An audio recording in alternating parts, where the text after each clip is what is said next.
이건 내가 고등학생 때 실제로 겪은 이야기입니다. 작은 시골 마을에서 살던 우리 가족은 할머니가 돌아가신 날 장례를 마치고 마을에서 운영하는 낡은 셔틀버스를 타고 화장장까지 이동하게 되었어요.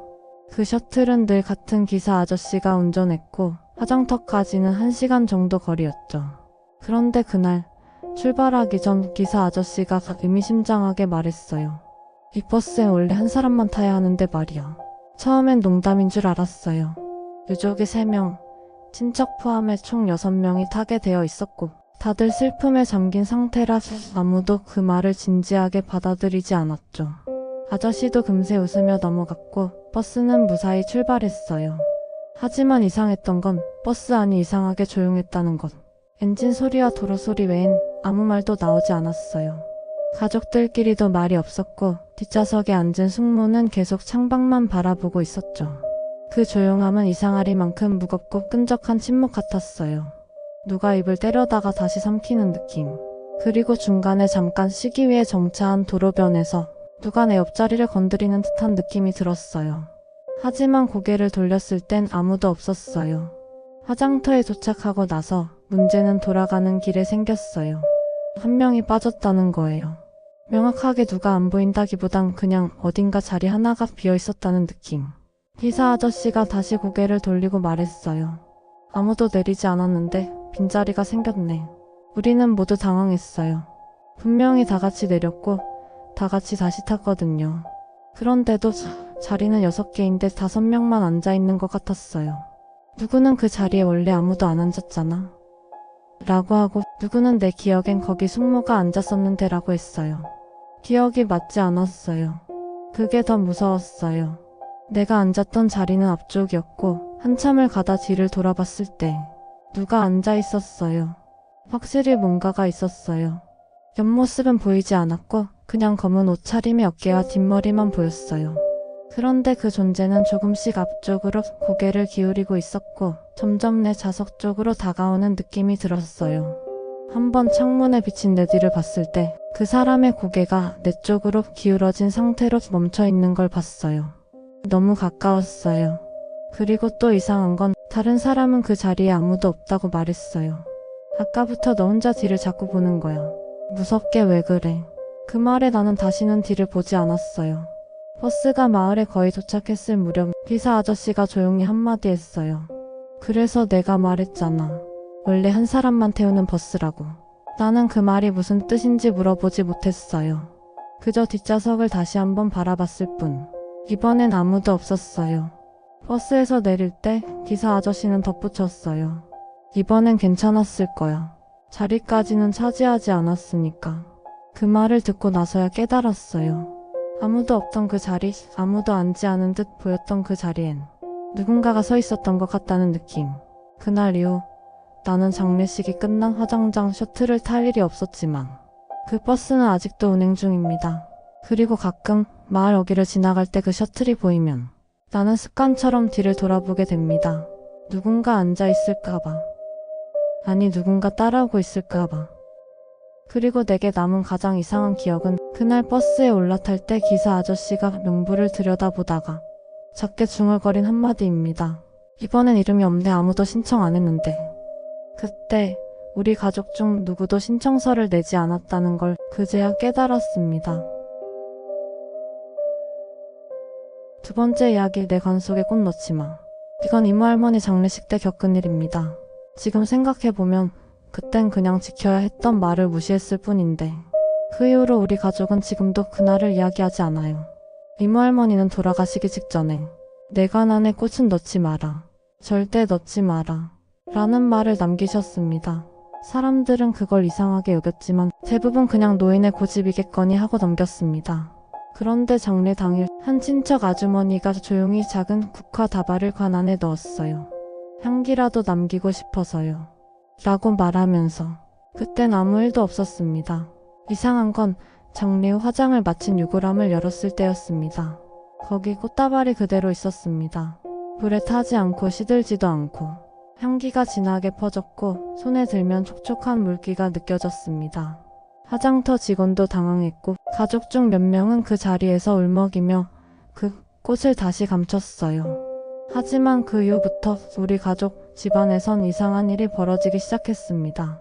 가장 먼저 그 꽃다발을 넣었던 친척 아주머니의 집에서 밤마다 이상한 냄새가 퍼지기 시작했습니다. 꽃향기와는 전혀 다른 곰팡이 썩은 흙, 그리고 어딘가 젖은 듯한 오래된 향냄새, 그리고 방 안바닥에 젖은 발자국이 남아 있었습니다. 발자국은 매일 닦아도 다시 생겼고 항상 아주머니의 침대 옆에서 시작해 현관까지 이어져 있었습니다. 며칠 후 아주머니는 결국 그 꽃을 말려서 태우려 했습니다. 하지만 꽃에 불이 붙지 않았습니다. 종이에 싸서 태우려고 해도 종이는 타고 꽃은 그대로 남았어요. 그런데 종이가 타는 소리 외에 뭔가 이상한 정적이 방 안을 맴돌았다고 했습니다. 이후 그 꽃은 항상 다른 곳에서 발견되기 시작했습니다. 식탁 위, 침대 머리맡, 화장실 세면대 위. 심지어 한 번은 장롱 안에서 물기가 묻은 채로 나왔습니다. 어디에 두든 결국 다시 돌아왔습니다. 그리고 점점 그 위치가 사람의 눈을 마주치는 장소로 가까워지고 있었습니다. 아주머니는 결국 집 안에 CCTV를 설치했는데 그중 한 영상에서 이상한 장면이 찍혔다고 했습니다. 새벽 3시 12분. 방 안에 낯선 여성의 실루엣이 꽃을 들고 앉아 있었습니다. 머리카락이 젖어 있었고 얼굴은 흐릿했지만 웃고 있었다고 합니다. 그리고 꽃을 내려놓고는 천천히 카메라 쪽을 돌아봤습니다. 그 시선은 정확히 영정 사진이 놓인 위치를 향하고 있었습니다. 그리고 화면이 갑자기 꺼졌고 다시 재생했을 땐 영상 파일 자체가 손상되어 열리지 않았다고 했습니다. 그 이후로 그 꽃은 유골함 옆에 놓인 작은 항아리 안에 보관되었고 아무도 다시 꺼내지 않았습니다. 하지만 지금도 누군가 방 안을 지나갈 때면 그 항아리 안에서 미세한 물방울 맺히는 소리가 들릴 때가 있습니다. 집안의 모든 꽃이 시들어도 그 꽃만은 여전히 촉촉합니다. 지금도 가족 중 누군가 죽음을 맞이하면 우리는 다시 그 말을 떠올립니다. 관 안에 절대 꽃은 넣지 마라. 그 꽃은 지금도 시들지 않고 촉촉한 채로 살아있습니다. 그리고 아주 가끔 누군가 그 앞을 지나갈 때 작게, 아주 작게 꽃잎이 들썩이는 걸 봤다는 말이 나옵니다. 세 번째 이야기, 죽은 자의 이름. 이건 몇 년 전 장례식장에서 야간 아르바이트를 했을 때 이야기입니다. 당시엔 학생이었고 업무는 단순했습니다. 조문객 정리, 접수대 청소, 식장 내부 점검. 야간에는 거의 아무도 오지 않아서 형식적으로 순찰만 돌면 됐습니다. 그 장례식장은 낡았지만 구조는 단순했습니다. 복도 끝에 있는 작은 철문 하나만 제외하면 그 문은 직원의 출입금지라고 쓰여 있었고 평소엔 잠겨 있었어요.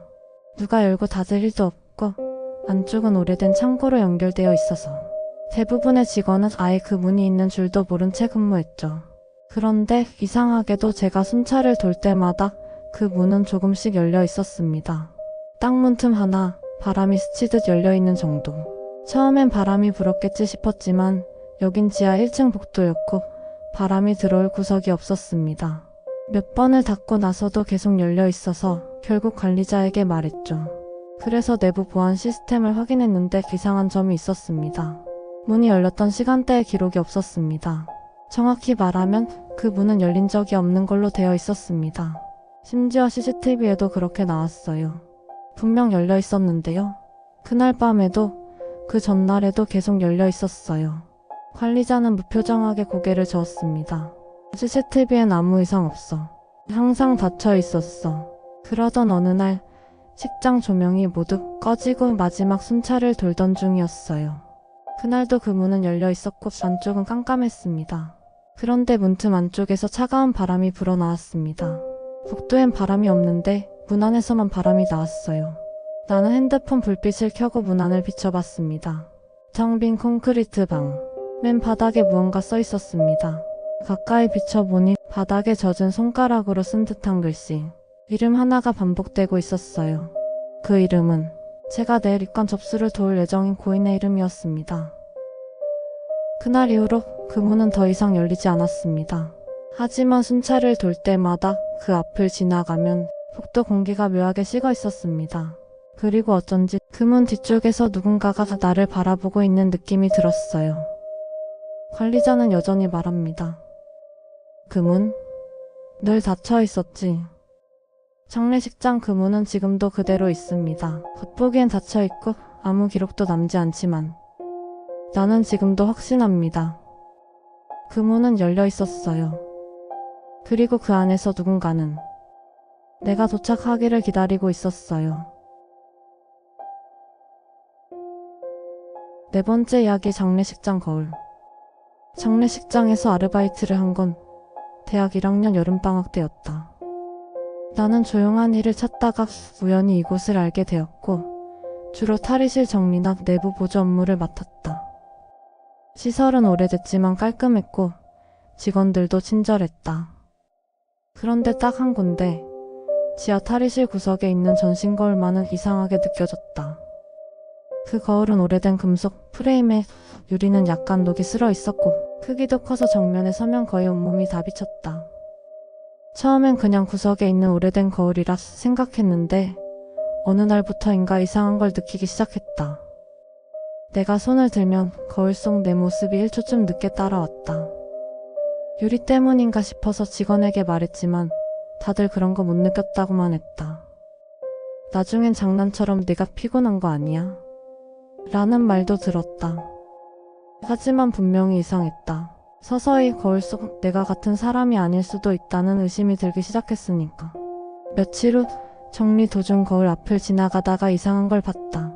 분명히 나는 아무 표정도 짓지 않았는데 거울 속 내가 입꼬리를 살짝 올리고 있었다. 순간 눈을 피했지만 다시 보면 똑같이 내 모습이었다. 그런데 그 후부터 거울 앞에만 서면 자꾸 내가 먼저 움직이지 않았나 하는 느낌이 들었다. 어떤 날은 내가 걸어 나가기 전부터 거울 속 내가 먼저 고개를 돌렸다. 한 중년 직원이 그러더라. 그 거울 원래는 없었어. 몇 년 전에 누가 두고 간 거래. 장례 끝나고 사라진 유족이 두고 간 물건이라는데 가져가라고 연락해도 못 찾았다고 했다. 근데 이상한 게 말이지. 그 이후로 가끔 거울에 검은 천이 덮여 있더라고. 누가 덮었는진 아무도 몰라. 그 천은 어느 날 씌워져 있고 또 어느 날은 내려져 있었다. 청소 담당자도 관리자도 그걸 덮은 기억이 없다고 했다. 어느 날 밤 정리를 마치고 지하 탈의실 불을 끄려다 무심코 거울을 봤다. 그 안에는 내가 아니라 검은 옷을 입은 사람이 서 있었다. 나는 거울 앞에 아무도 없는 걸 확인하고 다시 봤다.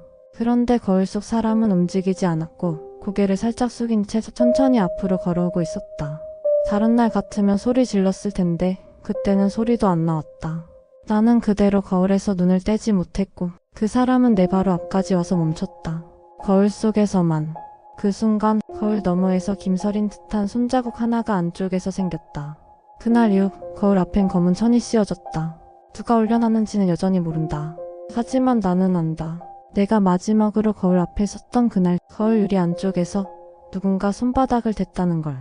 지금도 그 거울은 지하 탈의실 구석에 있다. 그리고 가끔 새벽에 내려가면 아무도 들어가지 않은 탈의실에서 거울 닦는 소리가 들린다. 그 소리는 유리 바깥이 아니라 안쪽에서 나는 소리처럼 들린다. 5번째 이야기 이상한 조문객. 장례식장 접수대에서 일하던 시절의 이야기다. 나는 그곳에서 1년 넘게 근무했다. 업무는 단순했다. 조문객 안내, 조물록 관리, 빈소 물품 정리. 가끔 힘든 감정을 마주해야 했지만 대체로 조용하고 반복적인 일이었다. 그 일이 시작되기 전까지는 그랬다. 이상한 걸 처음 본 건 어느 겨울 저녁이었다. 그날도 평소처럼 조문록을 정리하다 맨 마지막 줄에 적힌 이름이 이상하게 눈에 밟혔다. 잉크색이 조금 바랬고 다른 줄보다 글씨가 또렷했다. 세이코. 특별할 것 없는 이름이었지만 그날 이후 매일 마지막 줄에 같은 이름이 반복해서 적히기 시작했다. 다른 조문객이 다녀간 후에도 항상 맨 마지막 줄에. 처음엔 누군가 장난친 줄 알았다. 매번 조문록을 새로 교체했지만 교체한 다음 날이면 똑같은 이름이 맨 아래에 적혀 있었다. 그 글씨는 늘 같은 필체였고 글자 간격까지 완벽히 동일했다. 지우개로 문질러 봐도 흐려지지 않았고 수정액을 써도 그 위로 다시 같은 글씨가 겹쳐져 나타났다.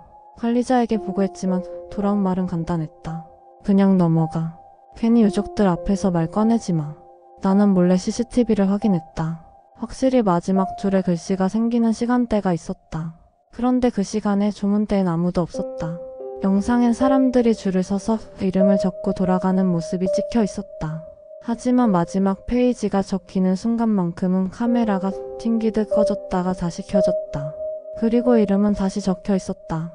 어느 날 접수대 서랍 안을 정리하다가 오래된 신문지를 한 장 발견했다. 접수대 바로 아래 의자 밑에 접혀들어 있던 그것은 몇 년 전 기사였다. 장례식장에서 열린 한 장례의 부고 기사. 그 이름은 그 조문록에 매일 적히던 이름이었다. 그날 이후 나는 더 이상 조문록을 정리하지 않았다. 하지만 다른 직원이 대신 관리하기 시작한 이후로도 그 이름은 여전히 마지막 줄에 적혀 있었다. 지금은 그 장례식장을 떠났지만 가끔 소식이 들린다. 그리고 누군가 내게 말했다. 너 그때 조문록에 있던 이름 말이야.